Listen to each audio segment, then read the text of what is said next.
Geography आज class ये आपका है। ज्योग्राफी यानी भूगोल, और भूगोल से संबंधित क्लास पहले चैप्टर है तो आपका कृषि संसाधन, एग्रीकल्चर रिसोर्स के बारे में आज हम लोग पढ़ेंगे।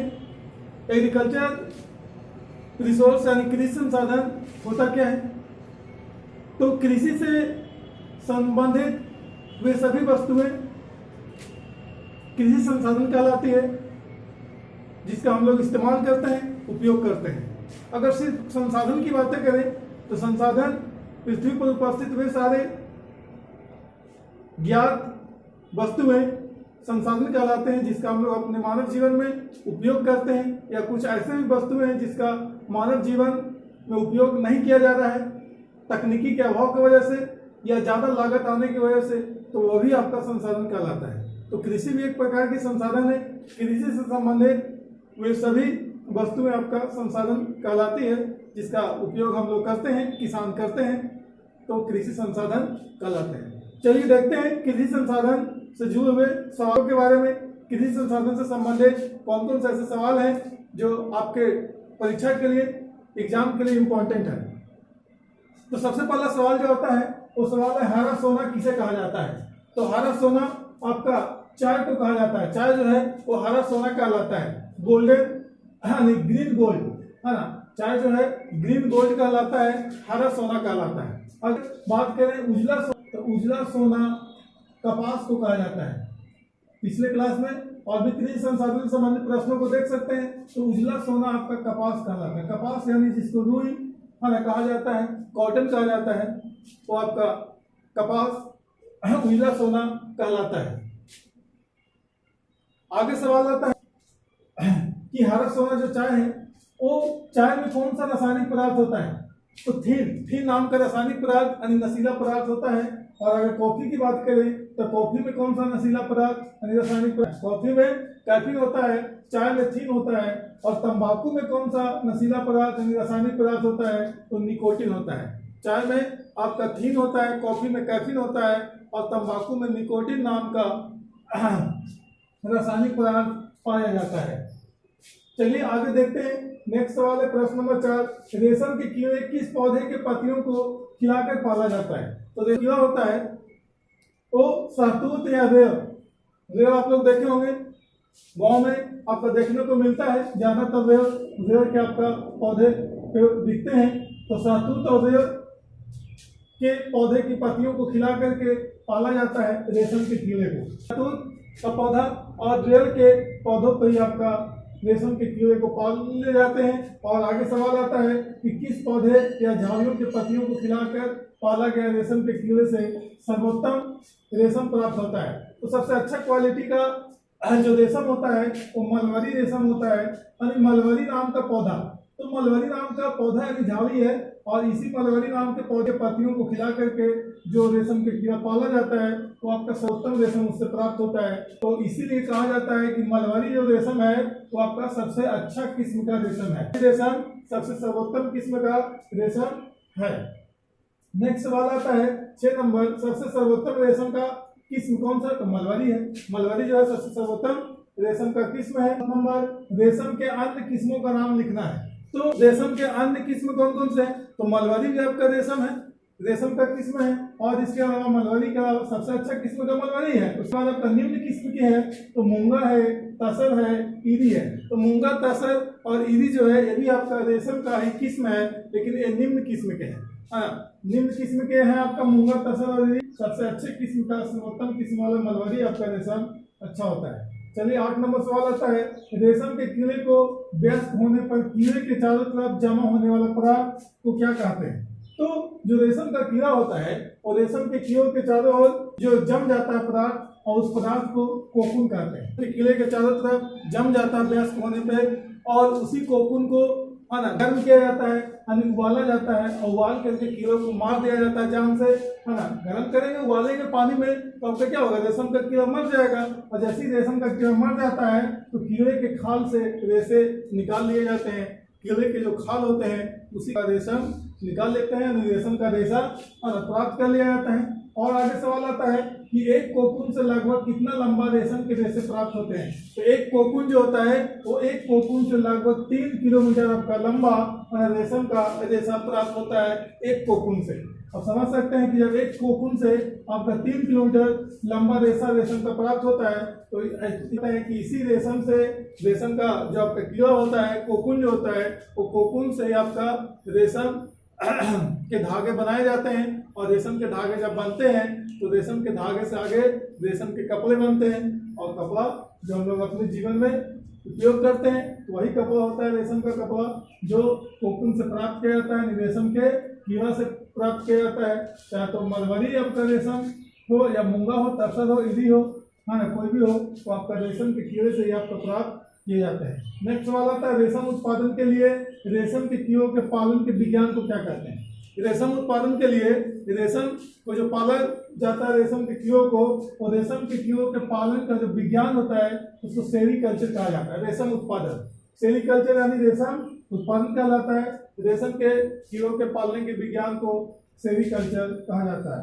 नेक्स्ट सवाल आता है 12 नंबर, भारत का जावा। भारत का जावा या भारत का कीवा या फिर तो कहें तराई गन्ना पेटी, तो किस क्षेत्र को कहा जाता है। तो आपको गोरखपुर देवरिया गन्ना पेटी को, गोरखपुर देवरिया गन्ना पेटी जो आपका उत्तर प्रदेश में है, इस क्षेत्र को ही आपका भारत का जावा कहा जाता है, भारत का क्यूबा और तराई गन्ना पेटी कहा जाता है, क्योंकि यहाँ सबसे ज्यादा गन्ना की खेती की जाती है। भारत में सबसे ज्यादा आपको पता होगा कि उत्तर प्रदेश में गन्ना का खेती होता है। और विश्व में अगर बातें करें तो सबसे ज्यादा आपका क्यूबा में होता है गन्ना उत्पादन। इसीलिए क्यूबा को क्या कहा जाता है, विश्व के चीनी का कटोरा, चीनी का कटोरा आपका क्यूबा को कहा जाता है। और इसी के तर्ज पर आपका भारत का जावा और भारत का क्यूबा क्या कहलाया, तो देवरिया, गोरखपुर देवरिया गन्ना पेटी कहलाया। गोरखपुर देवरिया गन्ना पेटी जो है वो भारत का क्यूबा कहलाया, क्योंकि विश्व के चीनी का कटोरा यानी कि क्यूबा कहलाता है। सबसे ज्यादा आपका क्यूबा में गन्ना का उत्पादन होता है इसीलिए। चलिए नेक्स्ट सवाल आता है 14 नंबर, किस फसल के बीज से वार्निश रंग स्याही बनाई जाती है। तो आपका जवाब है अलसी, यानी अलसी जो होता है जिसको हम लोग कहते हैं तीसी। तीसी आप लोग देखे होंगे, तो तीसी का जो बीज होता है यानी अलसी जिसको कहते हैं, इसी से आपका वार्निश तैयार होता है, रंग बनाया जाता है और स्याही का निर्माण होता है। जो स्याही आपका पेन में इस्तेमाल हम लोग करते हैं लिखने के लिए, वो स्याही का निर्माण जो होता है वो अलसी के बीज से ही आपका तेल बना करके किया जाता है। प्रश्न नंबर 15 आता है अंडी।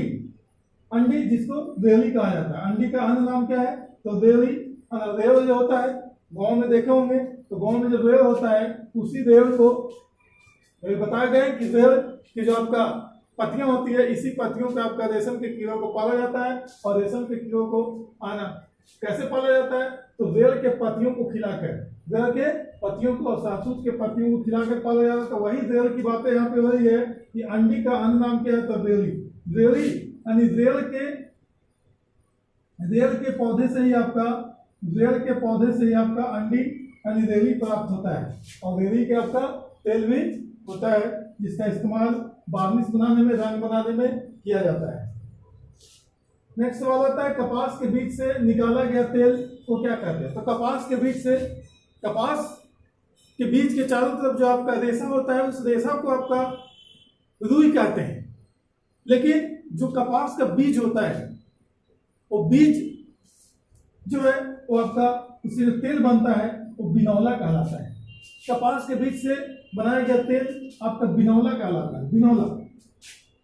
एक बात और बता दें कि कॉफी जो होती है, कहवा जब हम लोग पीते हैं, कॉफी का सेवन करते हैं, तो बाजार में पाउडर के रूप में आता है। तो वो आपका कॉफी भी जो है बीज से ही तैयार होता है। कॉफी के बीज को हल्का भून दिया जाता है और भून करके उसको पाउडर बना दिया जाता है, पीस करके मिल में, मिक्सी मशीन में, और वही आपका पाउडर मार्केट में आता है जो कॉफी कहलाता है। तो कॉफी भी आपका बीज से ही प्राप्त होता है, जिसको हम लोग इस्तेमाल करते हैं, कॉफी पीने के लिए इस्तेमाल होता है। कॉफी आपका पेय पदार्थ है, चाय भी आपका पेय पदार्थ है।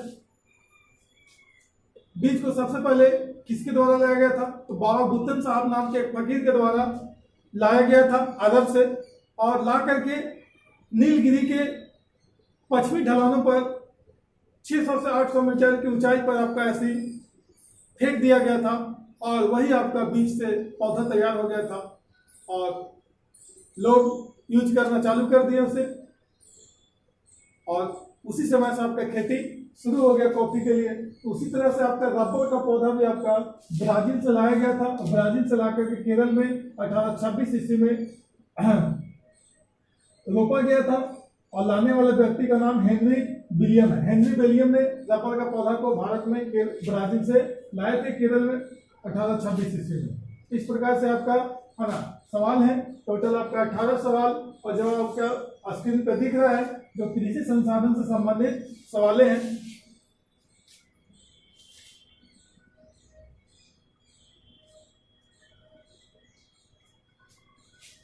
सबसे पहला सवाल क्या था? सबसे पहला सवाल था हरा सोना। हरा सोना किसे कहा जाता है? तो चाय को कहा जाता है, और चाय में रासायनिक पदार्थ थीन होता है। हरा सोना आपका चाय कहलाता है, और चाय में थीन नाम का रासायनिक पदार्थ होता है। कॉफी को कहवा भी कहा जाता है, और कहवा में नशीला पदार्थ रासायनिक पदार्थ जो होता है कैफीन होता है, और तंबाकू में आपका रासायनिक पदार्थ जो होता है वो आपका निकोटीन होता है, नशीला पदार्थ। और इसीलिए तंबाकू के सेवन करने से नशा आ जाता है निकोटीन होने की वजह से। निकोटीन नाम का आपका रासायनिक पदार्थ होता है। नेक्स्ट इसमें सवाल आया था 4 नंबर, रेशम के कीड़े किस पौधे के पत्तियों को खिलाकर पाला जाता है? तो शहतूत या रेल। शहतूत के पौधे की पत्तियों को खिलाकर, रेल के पौधे के पत्तियों को खिलाकर आपका रेशम के कीड़ों को पाला जाता है। और रेशम के कीड़ों को जो पाला जाता है ना, इसमें आगे बता दें है ना कि मलबरी नाम का जो आपका रेशम होता है ना, मलबरी नाम का जो आपका रेशम होता है सर्वोत्तम किस्म का रेशम होता है। ये तो सर्वोत्तम किस्म का रेशम है। मलबरी नाम क्यों बोला? क्योंकि आपका मलबरी नाम का जो पौधा था, मलबरी नाम के जो झाड़ियां थी, इसी झाड़ियों के पत्तियों को खिला करके जिस रेशम के कीड़ा को पाला गया था है ना, वो रेशम आपका मलबरी रेशम कहलाया। इसलिए मलबरी पौधा के नाम पर ही आपका मलबरी रेशम नाम पड़ा।